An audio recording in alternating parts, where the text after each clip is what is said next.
उस भवन को भी सील करने और तोड़ने की बात है। तो कहीं ना कहीं ये एक अलग तरह का प्रचार जा रहा है रांची शहर में देना होगा। मतलब जितना लागत घर का हो उतना फाइन कौन कराएगा ऐसे में अवैध को वैध के पास। नगर निगम के पास परेशानी ये है कि एक सॉफ्टवेयर बना हुआ है जिसमें चीजें अंकित है, जो पेपर देगा उसका पास होगा, नहीं तो रिजेक्ट हो जाएगा। और कहीं ना कहीं जनता डरी हुई, पता नहीं क्या हो गया है। लोग असमंजस की स्थिति में है कि अब उनका क्या होगा। आज अखबार में सुबह पढ़ने को मिला 40 घर सील होंगे या उनको तोड़ दिया जाएगा। कल सरोवर नगर में भी कुछ घर को तोड़ा गया। उसके पहले न्यूज आया कि जितने मैरिज हॉल हैं वो सील होने जा रहे हैं। हॉस्टल सबको सील कर दिया जाएगा। कचरा कहीं फेंकेंगे तो 500 रुपये फाइन लग जाएगा। तो इस तरह के बहुत सारे आदेश ऐसे आ रहे हैं जिससे जनता के अंदर भय समाया हुआ है। राज्य सरकार के पास जाने के पीछे केवल यही तर्क है कि रांची नगर निगम बोर्ड लगातार पिछले 5-7 वर्षों से इस बात के लिए लगा हुआ है कि जनता की इन समस्याओं से कैसे निजात मिल सके। अब आप देखिए, होल्डिंग टैक्स 2016 की नियमावली बनी, ट्रेड लाइसेंस भी हम 2016 नियमावली के अंतर्गत करते हैं। ऐसी विसंगतियां हैं कि अगर हम चाहेंगे तो भी कभी कभी नहीं हो पाता। कारण उसमें होल्डिंग टैक्स की कुछ कमियां हैं, कुछ पारिवारिक बंटवारा एक कारण है।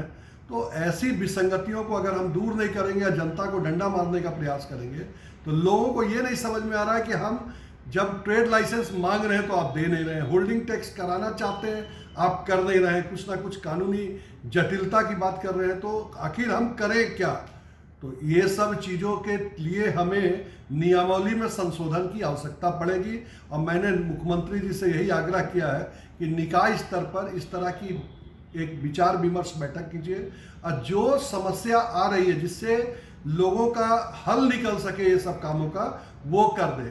दूसरा विषय भवन रेगुलराइजेशन का। आज जैसे सुबह सुबह अखबारों में पढ़ा 40 भवन, उसमें सेवा सदन जैसा भवन भी है जो वर्षों से लोगों की सेवा में लगा हुआ है, हॉस्पिटल है और एक तरह से देखा जाए तो आवश्यकता के अंतर्गत आता है। उस भवन को भी सील करने और तोड़ने की बात है।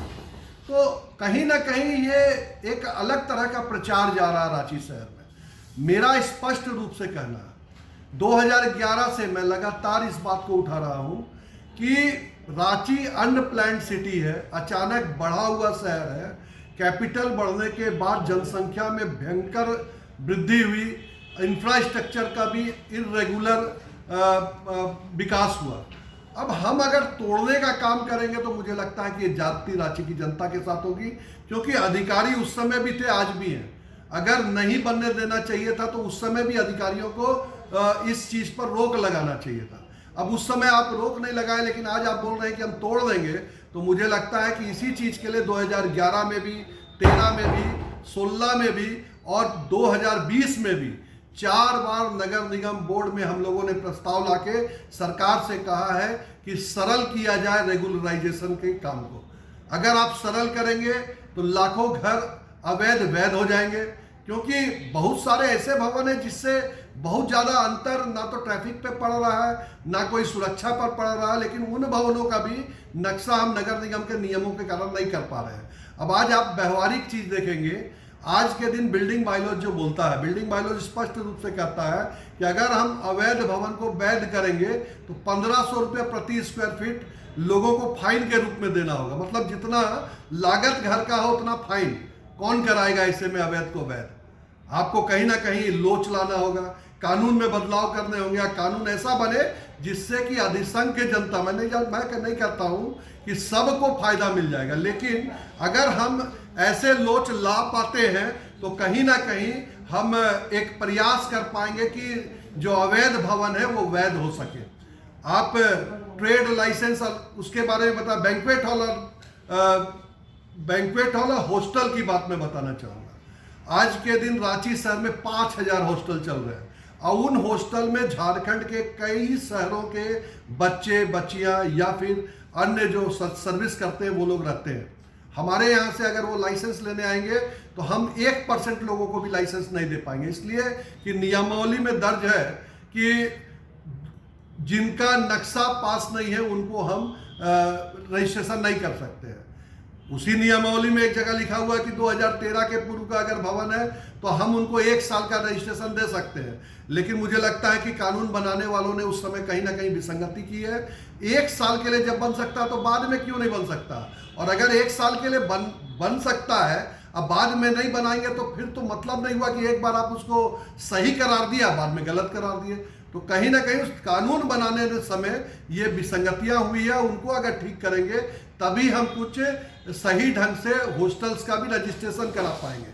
शहर की आबादी बढ़ी, शहर 20 लाख जनता का शहर बन गया है। आज यहाँ 150 के आसपास मैरिज हॉल चल रहे हैं। मैरिज हॉल का 16 आदमी का केवल रजिस्ट्रेशन रांची नगर निगम से हुआ। क्यों? इसके पीछे सबसे बड़ा कारण है कि हम जो पेपर्स मांगते हैं वो पेपर्स की कमी है उनके पास। नगर निगम के पास परेशानी ये है कि एक सॉफ्टवेयर बना हुआ है जिसमें चीजें अंकित है, जो पेपर देगा उसका पास होगा, नहीं तो रिजेक्ट हो जाएगा।